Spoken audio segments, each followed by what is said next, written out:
Today, I'm going to be making these really easy Halloween decorations. This is a really good activity to do at home or in the classroom.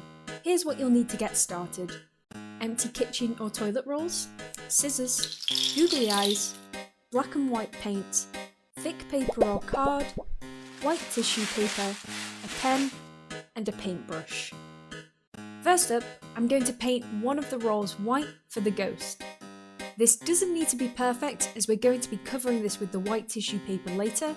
Once that's done, put it aside to dry and do the exact same thing but with black paint. It's a good idea to have some tissues around. I managed to paint over my fingers quite a lot.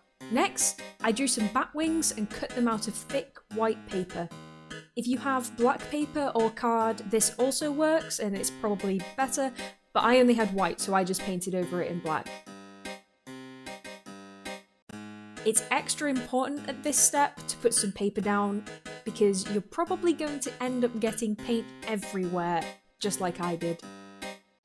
Once that's all dry, it's time to start gluing. Take the bat wings and put a drop of PVA on the back. Stick the wings onto the back and let it set.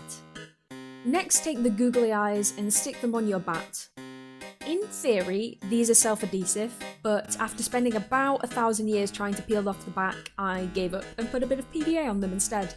Now for the ghost, squeeze some PVA onto the roll, then wrap the white tissue paper over. This is the point at which I realised there was way too much tissue paper, so I trimmed it so that it could stand up.